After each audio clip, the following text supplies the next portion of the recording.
तस्मै श्री गुरवे नमः। अचल गुरु माता जी श्रीमती सेवम सूर्यकांत मामा समेत अचल गुरु जी श्री वेंकटदासार्य सद्गुरु महाराज की जय। सद्गुण प्रकाश अंब श्रीमती सेवम विजयलक्ष्मी समेत श्री गुरु करुणानंद कालिदासार्य सद्गुरु महाराज की जय। अचल बोधाचार्य भीमपल्ली गड्डियार्य सद्गुरु महाराज की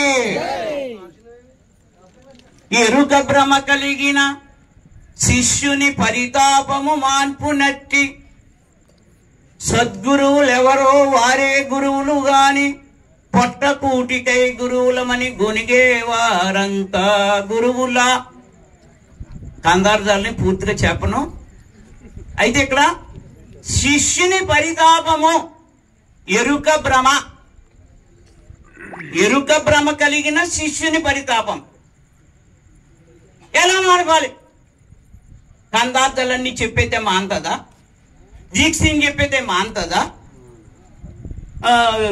భద్రాజాంశతకం చెప్పైతే మాంతదా? 60 సంవత్సరాలు రోజుకో సభకి వెళ్ళిపోయి ఇలా మైకులు ఇచ్చేసి మాట్లాడితే ఎరుకు మాంతదా? ఇంకా పెరుగుతుంది. అవన్నీ చదవడం వల్ల మనకి జ్ఞానం బాగా వచ్చేస్తుంది. నా ఎంత తెలివైనోడు లేడు, నా ఎంత చెప్పేవాడు లేడు, నేను గంటలు సరిపడి చెప్పగలను. అహం ఎరుకు ఇంకా పెరిగిపోతుంది. మరి ఎందుకయ్యా ఇవన్నీ చేస్తున్నారు? 30 సంవత్సరాల క్రితం ఉన్నాయి అది స్థాపలో. అప్పుడు గురువులు రాలేదా? ఎవరో ఒక గురువు వచ్చేవాడు సీనియర్, ఆయన చుట్టూ అందరూ కూర్చునేవారు, మిగిలిన వాళ్ళందరూ వినేవారు, ఎంత పెద్ద గురువు అయినా సరే. మరి ఇప్పుడు గురువులు 40 మంది, వినేవాళ్ళు 10 మంది. ఇది నేను 20 సంవత్సరాలు దేశాలమ్మడి తిరిగి చెప్తున్నా.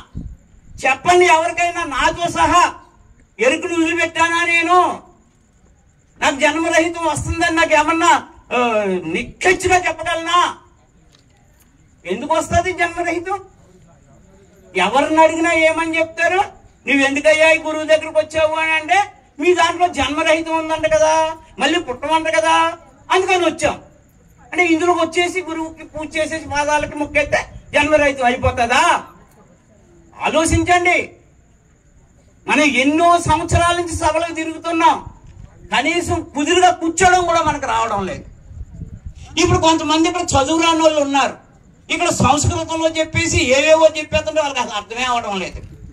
బయటికి వెళ్ళాక అడగండి, వెళ్ళావు నాయన, వాళ్ళందరూ ఏదో చెప్పారు నాయన, మాకు అర్థం కాలేదు నాయన.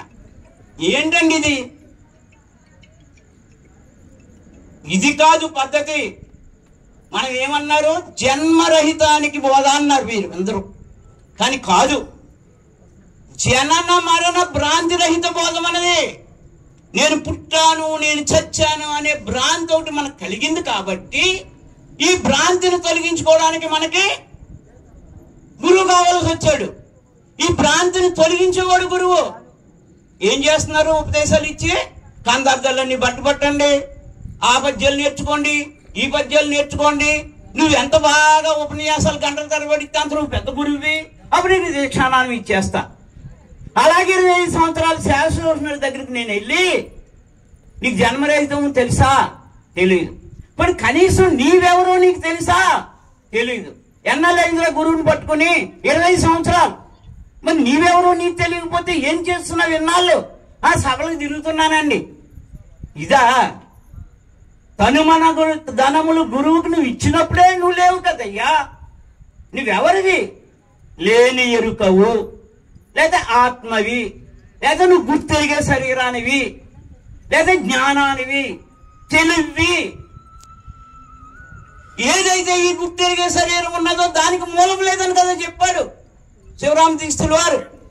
ఎక్కడ మూలం లేదన్నారు? పరిపూర్ణంలో మూలం లేదన్నారు. అది ఎలా కుదురుతుంది నాయన? యుగాల తరబడి సృష్టించి వస్తున్నాను కదా, ఒరే అదంతా కలలో తోచిన శరీరాలు లాంటివిరా అన్నాడు ఆయన. ఇంతే కదా ఉంది ఇక్కడ. ఈ అర్థం అవ్వాలంటే ముందు నువ్వెవరు నీకు తెలియాలి. నువ్వెవరిది? 100కి 90 మంది కూడా చెప్పడం లేదు నేను ఎరుకను అని, నేనే ఆత్మని, ఈ శరీరాన్ని నేను కాదని చెప్పడం లేదే. సరే ఇప్పుడు తెలిసింది నేనే ఆత్మ.